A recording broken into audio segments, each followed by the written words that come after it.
Je suis particulièrement fier de la brochette de jeux que je vous propose aujourd'hui parce que pour la plupart, c'était tous des titres que j'avais excessivement hâte d'essayer et je vous avertis que parmi cette brochette de titres, il y a de très gros jeux.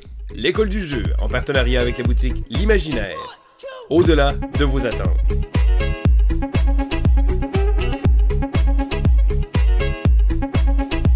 Hey, salut la gang, c'est JP pour l'école du jeu et bienvenue dans ce Quoi de neuf JP pour ce qui est du mois de juillet 2019. Alors, mois de juillet qui a été très chargé, on a eu de la belle température, mais malgré ça, je me suis enfermé dans ma salle de jeux de société pour jouer à plusieurs excellents titres que je vais prendre la peine de vous présenter aujourd'hui, un peu plus vers la fin de la vidéo. Alors, dans la première partie de celle-ci, je vais vous présenter quelques statistiques en lien avec la chaîne. Je vous propose également un nouveau segment, une nouvelle partie dans cette section-là où je vais vous présenter ma découverte du mois. Alors, je vous en reparle dans quelques instants. Si vous cherchez un jeu ou un titre en particulier, je vous invite à consulter la description sous la vidéo. Je vais mettre les marqueurs de temps également de chacun des titres que je vais présenter. Alors, sans plus attendre, allons-y. C'est un peu plus tôt au mois de juillet que nous avons franchi la barre des 1 million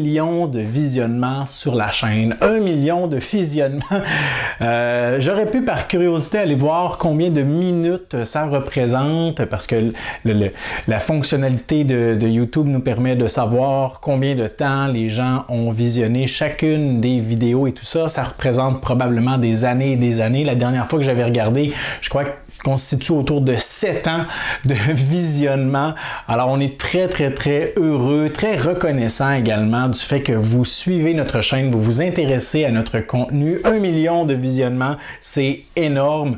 Notre chaîne a un peu plus de 3 ans et on est excessivement renversé de voir que vous êtes toujours de plus en plus nombreux à nous suivre. D'ailleurs, je veux également prendre la peine d'accueillir parmi nous dans cette belle aventure de l'école du jeu nos 211 nouveaux abonnés qui nous ont rejoints au mois de juillet. Alors, on est très heureux de vous accueillir parmi nous et on espère que vous allez pouvoir nous donner votre feedback également sur notre contenu dans les commentaires sous chacune des vidéos qui vous intéressent, que vous visionnez. D'ailleurs, au mois de juillet, même si on a franchi la barre des 1 million de visionnements depuis la création de la chaîne, au mois de juillet précisément, nous avons totalisé environ 55 250 visionnements seulement au mois de juillet et c'est un chiffre qui est excellent considérant qu'on ne vous a proposé que 18 vidéos alors que dans les mois précédents, particulièrement au début de l'année 2019, on vous proposait toujours entre 20, parfois jusqu'à 30 vidéos et on avait des chiffres semblables. Alors on est très content de voir que même avec moins de vidéos à vous proposer ce mois-ci, c'était des contenus qui vous intéressaient particulièrement. D'ailleurs, la vidéo qui a été le plus regardée et qui a été déposée au mois de juillet, c'est la vidéo de ma femme.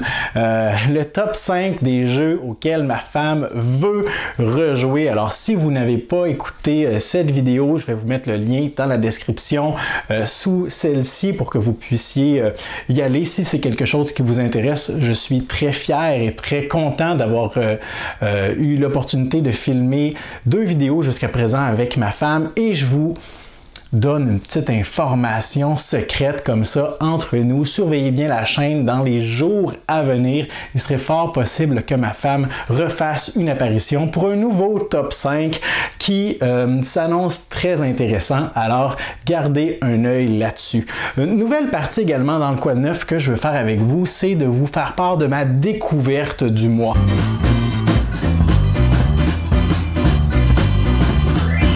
Alors à chaque mois, parfois, je tombe sur une vidéo qui me fait tomber en amour complètement avec un jeu, une vidéo que je juge très originale, une vidéo que je trouve très drôle, mais pas nécessairement seulement des vidéos, ça peut être un projet Kickstarter, ça peut être tout simplement une personne particulière, une plateforme. Alors à chaque mois, à chaque Quoi de Neuf, je vais me donner le mandat de vous faire part de ma découverte du mois, bien qu'il y en ait plusieurs à chaque mois. Je vais essayer d'en sélectionner une. Et ce mois-ci, pour le mois de juillet, pour ma première découverte du mois dont je vous fais part, je veux vous parler seulement quelques instants du blog Le Dandy Meeple. Alors Antoine, qui est à la tête, qui est en fait le Dandy Meeple, est à la tête de ce blog qui, si je ne m'abuse, si je ne me trompe pas, est en ligne ou propose du contenu varié depuis le début 2018, peut-être dans ce coin-là. Si jamais mon information n'est pas bonne, je vous en prie de me corriger dans les commentaires sous la vidéo. Alors si vous ne connaissez pas le Dandy Meeple, je vais mettre le lien du blog également sous la vidéo. Vous pourrez aller faire un tour sur le blog. Il y a du contenu varié, c'est incroyable. Les articles sont très intéressants, très exhaustifs, très détaillés. Et Antoine a cette facilité de verbaliser, pas vraiment verbaliser, mais de mettre par écrit ses idées, de nous donner vraiment dans quelques lignes vraiment le fond de sa pensée de façon très concise. Alors c'est très efficace comme contenu. Vous irez jeter un œil. D'ailleurs, le dernier article qui a attiré mon attention sur le blog, c'est son article sur Heatherfields, qui est un projet sur Kickstarter qui est toujours en ce moment, qui devrait se terminer dans quelques jours.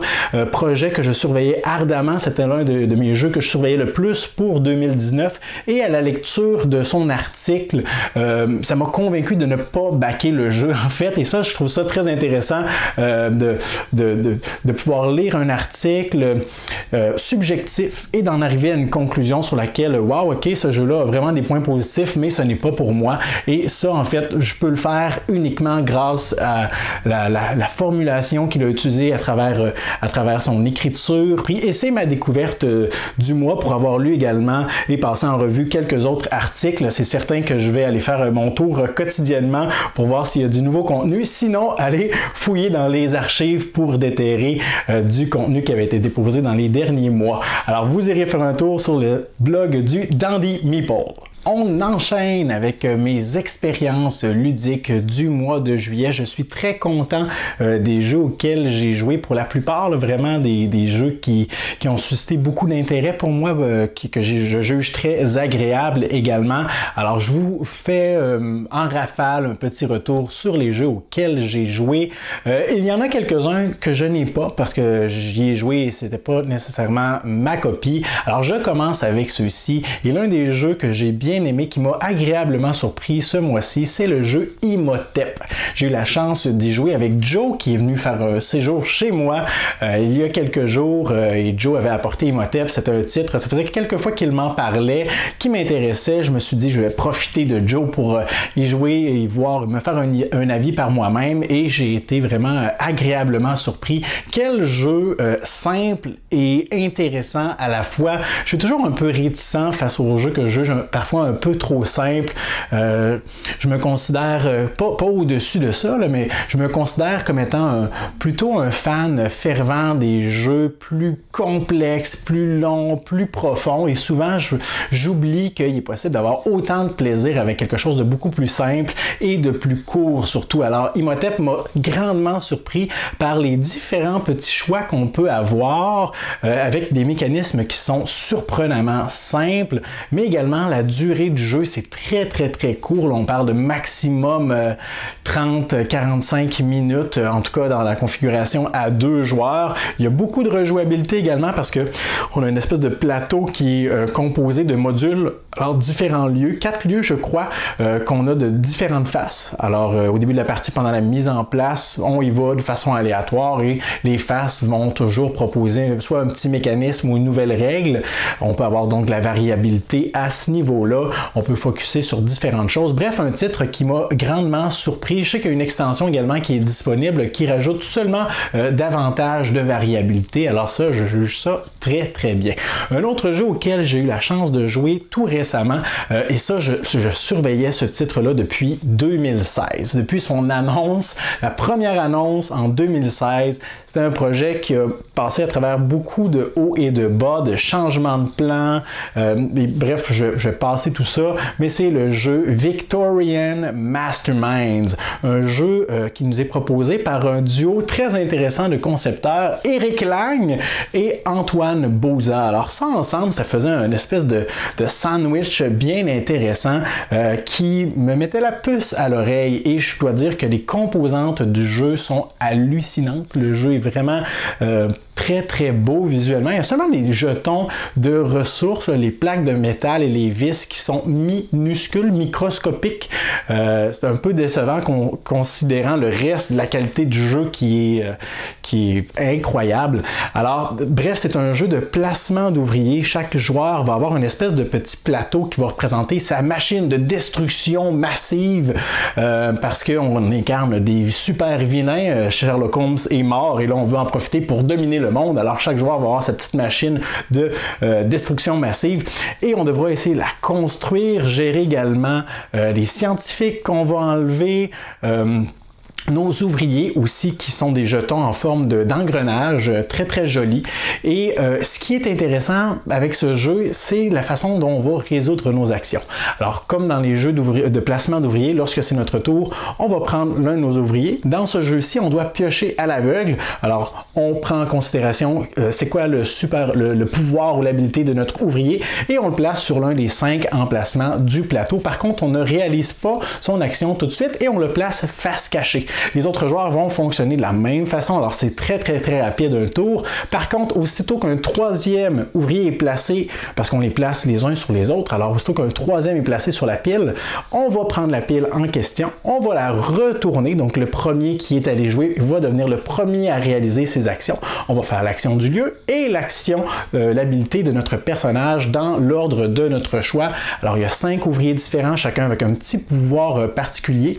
Il y a un aspect asymétrique également parce que nos machines de destruction massive ont un pouvoir asymétrique en lien avec notre ingénieur. Alors c'est un jeu qui est très très bien, qui est familial, qui n'est pas trop compliqué à comprendre, qui repose un peu peut-être trop sur la chance. Par contre, avec la pioche des ouvriers, le timing, où est-ce qu'on peut les placer, où est-ce qu'on va les résoudre, tout ça, il y a parfois certaines stratégies qui peuvent sembler beaucoup plus puissante, entre autres, en fait, moi j'ai joué seulement qu'une partie. On y a joué avec la fille de Stéphane, mon ami, avec qui on jouait, qui, j'ai aucune idée quel âge a Emma, peut-être environ 9 ou 10 ans, et elle nous a complètement détruits parce qu'elle se concentrait sur le contrôle des villes. Alors elle prenait le contrôle de plusieurs villes, à chaque fois qu'elle faisait ça, elle marquait 2 points pour la fin de la partie. Elle avait un super pouvoir sur sa machine qui lui donnait un bonus également quand elle faisait ça. Souvent, elle prenait les bâtiments qui lui donnaient des points supplémentaires, donc un autre 2 points à la fin de la partie. Et ça m'a paru incroyablement puissant. C'est sûr que si on avait été plusieurs à aller vers cette stratégie, peut-être un peu plus tôt dans la partie, ça aurait été différent. Mais je suis très content de voir que moi, j'ai été dans une autre stratégie complètement. Alors, je suis vraiment pas été du côté de l'agression des villes puis prendre contrôle des bâtiments importants. Je suis allé avec les connaissances, les livres de connaissances, de savoir, remplir ma bibliothèque, construire mon vaisseau. Alors moi, j'ai été très pacifique et ça m'a emmené à un score qui était compétitif. Alors un jeu très intéressant, des mécanismes simples et corrects, familiaux, mais très très très content d'y avoir joué. Un autre jeu auquel j'ai joué que je n'ai pas et que je vais probablement remédier à la situation bientôt, c'est Dragon Castle. Je n'y avais jamais joué. Un jeu abstrait qui rappelle étrangement le Mahjong. Alors on a un plateau central qui est majestueux, c'est très très beau une fois qu'on place le tout, avec des tuiles un peu à la Azul, ou comme dans le Mahjong, qui vont être placées les unes sur les autres dans une disposition bien particulière selon la mise en place qu'on désire effectuer. Et par la suite, les joueurs vont avoir une sélection de 3 actions qu'ils peuvent faire. Récupérer une tuile du haut et un petit sanctuaire, défausser une tuile du haut de la pile et marquer un point, ou ramasser une tuile du haut de la pile et en ramasser une identique qui est disponible dans un autre étage plus bas. Alors très très très simple, mais un casse-tête vraiment surprenant. Alors j'ai beaucoup aimé y jouer. En plus qu'il y a des cartes qui viennent changer certaines règles ou certaines conditions de faire pour faire des points en fin de partie. Alors ça, j'ai trouvé ça génial. J'aime beaucoup Azul, mais je trouve que Dragon Castle est peut-être pas nécessairement plus compliqué, mais qui ajoute du moins beaucoup de variabilité. Alors c'est certain que je vais essayer de mettre le grappin là-dessus. Un autre titre auquel j'ai joué tout récemment, c'est Star Wars Legion. Alors je vous en avais déjà parlé, je vais passer vite là-dessus, mais un jeu de miniature où est-ce qu'au début, on crée notre armée, on a 800 points, par exemple, à utiliser. Alors, je peux décider d'avoir dans mon armée Dark Vader. Si je joue l'Empire, mais Dark Vader va coûter 200 points, il m'en reste 600. Peut-être que je vais décider d'avoir 3 bataillons de Stormtroopers, mais ça va me coûter 122 points. Alors bon, il m'en reste 500, je ne sais plus exactement, 578, quelque chose comme ça, j'ai pas calculé. Mais là, peut-être que je vais décider de les améliorer. Peut-être que mes Stormtroopers, je vais leur donner une habilité spéciale ou une arme particulière. Alors, on construit notre armée comme ça en début de partie. Par la suite, on construit le terrain, on découvre le scénario et on décide soit de prendre contrôle, de points de contrôle, justement, point d'intérêt, soit qu'on décide ou qu'on a intérêt à éradiquer l'armée ennemie ou tout simplement aller récupérer des points de victoire et les ramener à la base. Alors il y a beaucoup de variabilités différentes, surtout le fait qu'on a, si on a certaines extensions, on peut bâtir des armées qui ont beaucoup de combos entre eux, qui peuvent bien se compléter. Très très très intéressant. C'est un jeu qui est quand même long. Par contre, là, on ne s'en tire pas en bas de 3 heures pour la partie. On a terminé la nôtre vers 1h15 du soir, ou du matin plutôt. Mais un jeu qui est satisfaisant à chaque fois. Je me rappellerai toujours de Dark Vader qui arrive devant l'espèce de Air Speeder, vaisseau spatial, vaisseau aérien, et Dark Vader qui balance son sabre laser et voum, ça lui passe à travers du vaisseau, il éclate. Vraiment, c'est des moments historiques, c'est des moments très, très mémorables. Alors voilà, pour Star Wars Legion, j'enchaîne avec les jeux dont j'ai les boîtes, alors les jeux qui m'appartiennent. Pour ceux qui ont écouté la vidéo du top 5 de ma femme qui vous parlait des jeux auxquels elle aimerait ou qu'elle veut rejouer. Alors, son souhait a été exaucé. Nous avons rejoué à son jeu de position numéro 1, Fleet de Dice Game, un jeu qui est très très très intéressant, que j'aime beaucoup. C'est probablement l'une de mes plus grosses découvertes jusqu'à présent en 2019. Je ne sais pas par contre si le jeu est sorti vraiment en 2019 ou en 2018, mais bref, je pense que c'est cette année.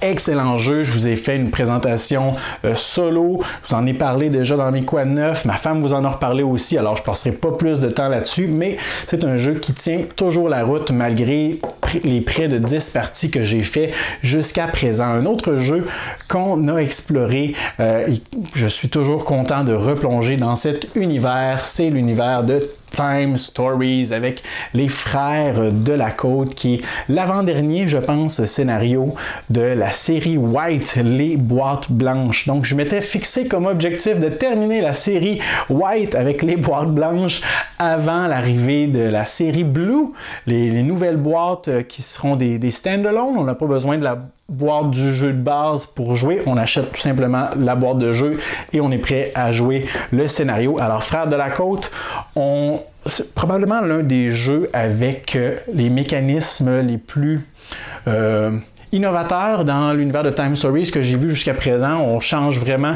Il y avait aussi Lumen Fide qui avait introduit un nouveau mécanisme intéressant, mais ici, très, très, très bien pensé. Je crois que l'idée, je ne veux pas vendre la mèche, mais je crois que l'idée qui est proposée dans Frères de la Côte aurait pu être poussée encore plus loin, aurait pu être utilisée à son paroxysme, et ce n'est pas le cas. Quelques petites frustrations dans le scénario, mais tout de même très, très, très intéressant. Pas le meilleur, mais certainement pas un scénario qui nous laisse indifférents. Je l'ai vraiment apprécié. J'ai bien hâte de voir ce que la conclusion avec le scénario Madame nous réserve. Un de mes hits de l'été, ça a été L'île au trésor. Alors, je suis parti, vous le savez, je vous en ai parlé dans mon dernier Quad 9, 2 semaines faire du bénévolat dans une autre ville et j'avais apporté quelques jeux avec moi. L'île au trésor a fait un véritable tabac où ça a passé. Alors, toujours très content de replonger dans la peau de ces pirates qui doivent trouver un trésor qui a été caché par Long John Silver sur l'île. J'ai joué pour la première fois en tant que pirate cet été. Avant ça, je jouais toujours le rôle de Long John Silver qui cache le trésor, qui guide un peu ou qui envoie des fausses pistes aux autres joueurs. Et là, j'ai joué pour la première fois le rôle du pirate qui doit écouter les conseils ou les indices de Long John Silver et essayer de réfléchir à qu'est-ce qui fait du sens ou non.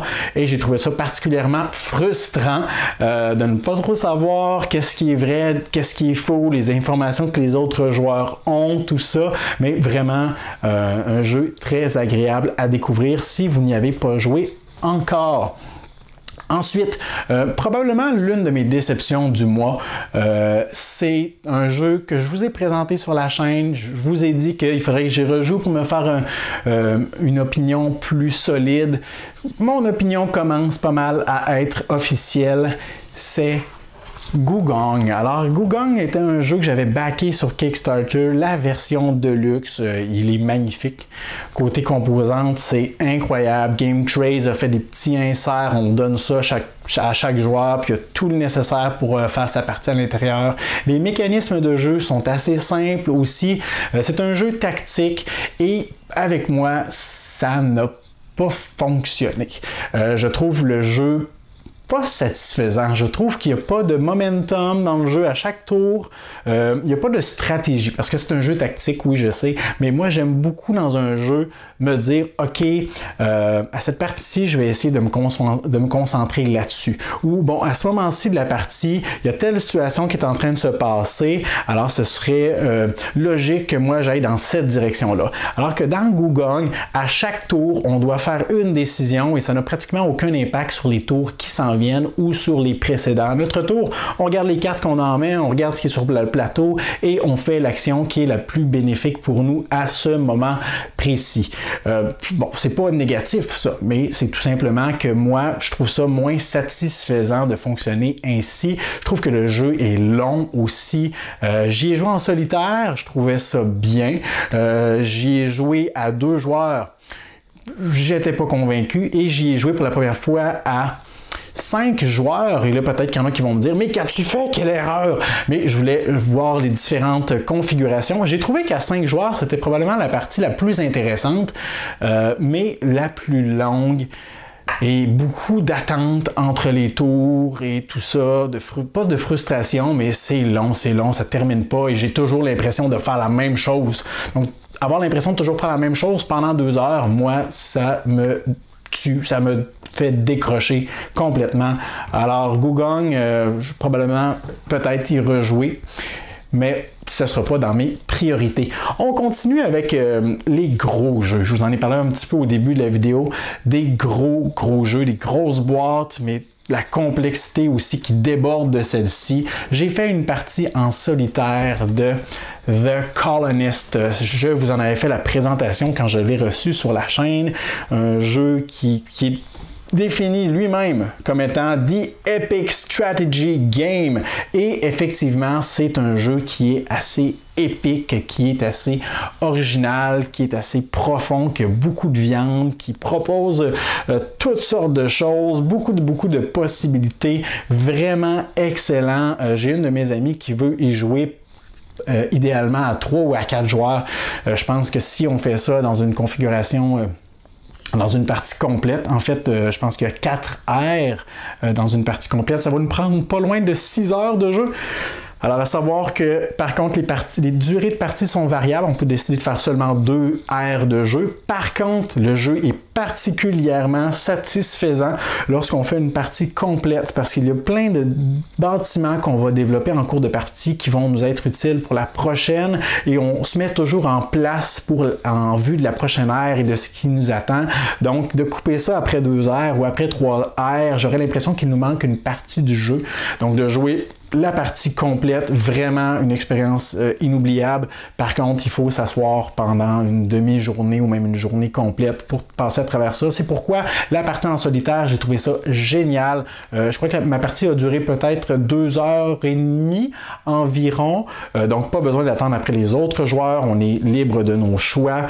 Il y a un scénario qui est disponible sur Board Game Geek, un scénario qui change quelques règles pour le jeu en solitaire. D'ailleurs, JP Auclair de Board Game Québec vous a proposé une session de jeu en solitaire où il utilise ce scénario. J'avais jeté un œil rapidement. Vous irez voir celle-ci. Ça vous donne vraiment une idée de qu'est-ce qui est proposé à travers ce scénario, sans quoi on doit jouer avec les mêmes règles qu'on le ferait à 2 joueurs, à 3 joueurs.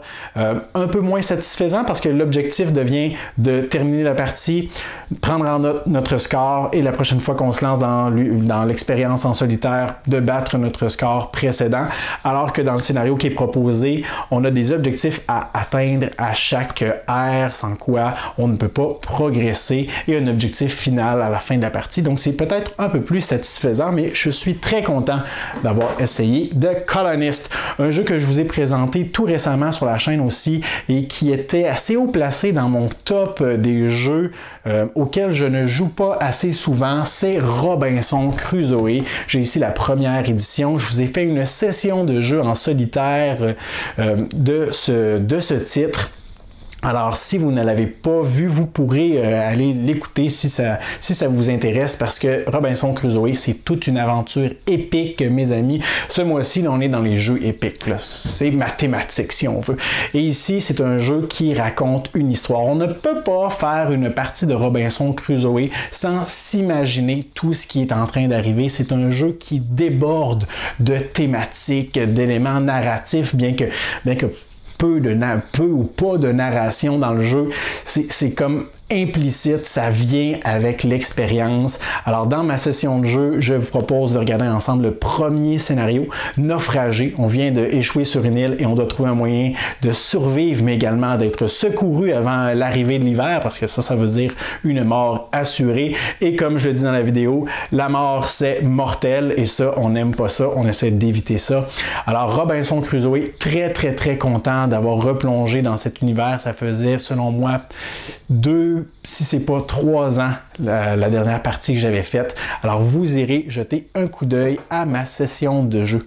On continue avec un jeu qui dort sur mon étagère depuis longtemps. C'est Joe. J'ai encore profité de Joe pour celui-ci, qui m'a expliqué les règles et on a pu y jouer à 2 joueurs. C'est Cerebria, The Inside World.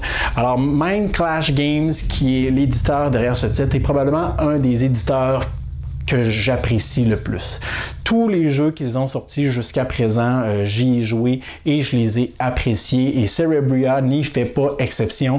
Quelle thématique originale, immersive aussi, qui fait du sens avec les mécanismes de jeu. Alors c'est un jeu de contrôle de territoire, mais également de engine builder. On construit notre petite machine parce que chaque joueur va incarner un esprit qui est en lien avec une émotion, l'amour, la joie, le désespoir, la haine. Alors il y a 2 équipes, deux extrêmes, les émotions positives et négatives. Et sur ce petit plateau, on va avoir des actions et on peut améliorer ces actions en cours de partie, ce qui fait en sorte qu'on est plus efficace dans certaines d'entre elles. Mais l'objectif est de prendre contrôle de certains territoires, d'y apposer notre influence, où il y a un terme bien précis en lien avec l'univers, la thématique de Cerebria qui m'échappe, mais mettre, bref, un morceau de plastique qui représente un pilier, et quand ce pilier-là va être déposé au centre de la partie lors d'une phase de scoring, c'est là qu'on va marquer des points. Alors vraiment des mécanismes très rafraîchissantes, mais également intéressantes. C'est un jeu qui est assez lourd, on ne se le cachera pas. L'explication des règles, c'est 45 minutes environ, mais la mise en place de ce jeu-là est encore pas plus longue, mais va être très très longue également. C'est un jeu qui est certainement plus agréable lorsque tous les joueurs autour de la table savent y jouer, que la mise en place a déjà fait, tout le monde arrive, on se lance là-dedans, pas besoin de faire de retour sur les règles ou quoi que ce soit. On a fait la configuration de la partie pour une partie complète, mais au final, je pense que la partie a duré environ 1h et demie. Alors ça a été pas une déception, mais une surprise de voir que la partie a été pratiquement aussi longue que la mise en place et l'explication des règles. Peut-être que c'est différent dans la configuration à 4 joueurs, ça dépend également de ce qui se passe pendant la partie, parce qu'on peut y jouer probablement pendant 3 heures, là, parce que la fin de la partie peut être déclenchée pratiquement à tout instant. Il y a différentes circonstances qui peuvent faire en sorte que ça arrive. Dans notre cas, ça a été assez rapide. À 2 joueurs, c'est intéressant parce qu'on joue 2 esprits chacun. Alors, un esprit va pouvoir préparer le terrain pour que l'autre esprit puisse effectuer ses actions et vice-versa. Tandis que si on y joue à 4 joueurs, on joue en équipe de 2 contre 2. Alors, un joueur va essayer de faire des actions, l'autre joueur va être frustré parce que c'est pas ça que je comptais faire, tu m'as pas préparé le terrain pour telle affaire, tu aurais pu faire ça qui m'aurait permis de faire ça. Ça, c'est intéressant parce que oui, on peut se communiquer des informations, mais si on se dit tout ce qu'on veut faire, l'autre équipe va l'entendre et va pouvoir nous bloquer. Alors, il y a cette petite comme communication-là qui doit se faire, mais pas de façon trop formelle. Alors, bref, très surpris et très curieux d'y jouer également dans une configuration à 4 joueurs en équipe. Le dernier jeu que je vous présente ce mois-ci, encore une grosse boîte, c'est un jeu également de Mind Clash Games, de la même compagnie que Cerebria. C'est Anachronie. Ça faisait bien longtemps que je ne m'étais pas lancé dans ce titre. Vincent vous a proposé sur la chaîne un épisode de la série Pourquoi je n'aime pas, où il parle d'Anachronie, pourquoi lui ne l'a pas aimé. Personnellement, j'aime bien Anachronie. C'est pas un jeu qui excessivement original. Oui, la thématique est très forte et très originale, je trouve. L'aspect de voyage dans le temps, la symétrie aussi des peuples, si on veut, pas des races, mais bon, un peu, qui est très intéressante. Les mécanismes de jeu qui sont relativement simples, avec l'aspect de placement d'ouvriers, aussitôt qu'on connaît le principe de placement d'ouvriers, on est beaucoup plus apte à comprendre les règles. Le retour dans le temps aussi, qui en fait n'est qu'un emprunt. Alors, des mécanismes qui sont intéressants. Le point fort du jeu, son esthétisme, également la symétrie que je trouve franchement bien réussie. Je trouve par contre que au fur et à mesure qu'on y rejoue, moi je pense que c'était peut-être ma 5e partie, je peux pas dire vraiment que j'ai un sentiment différent à chaque fois. Oui, je peux me concentrer sur quelque chose de différent, je peux dire, bon, cette partie-ci, je vais aller me chercher plein de bâtiments, mais peu importe ce que je fais, j'ai un peu comme le même ressenti à chaque fois. Par contre, contrairement à Gugong, qui est présentement en dessous de la pile, j'ai pas l'impression de devoir faire une action parce que si je la fais pas, je vais être stupide parce que c'est l'action la plus efficace à mon tour et celle qui va me donner le plus de points. J'ai vraiment l'impression d'être libre de mes choix et d'y aller avec la stratégie que je juge être la plus efficace sur le long terme. Dans cette boîte également, le jeu de base, il y a une extension à laquelle je n'ai pas encore joué, le module le jugement dernier ou quelque chose comme ça. Vous pourrez me laisser vos commentaires sur ce module sous la vidéo si vous y avez joué. Puisque c'était la première partie de Joe à qui j'ai montré le jeu, on y est allé seulement avec le jeu de base. J'ai été bien surpris de voir que la partie n'a pas duré si longtemps que ça. C'est surtout la mise en place qui est longue parce qu'il y a beaucoup de petites pièces, de minuscules et de microscopiques jetons dans Anachronie. Mais bref, un jeu que j'aime beaucoup. Je n'ai pas les exosuits, les petites figurines qui sont très jolies. Mais bref, le jeu est très jouable quand même et il est possible de l'apprécier malgré tout. Alors voilà pour ce Quad 9 GP. J'espère que vous avez grandement apprécié. Je vous invite à me laisser des commentaires sous la vidéo au sujet des titres que je vous ai présentés aujourd'hui. Quels sont ceux qui attirent particulièrement votre attention? Donnez-moi des feedbacks également sur ceux-ci. N'hésitez pas à aller faire un tour sur le blog du Dandy Meeple, ma découverte du mois, et restez des nôtres pour le mois prochain pour découvrir quelle sera ma découverte du mois d'août qui est à nos portes. Alors moi, je vous remercie pour votre écoute. Envoyez-moi des pouces vers le haut également et je vous dis à la prochaine.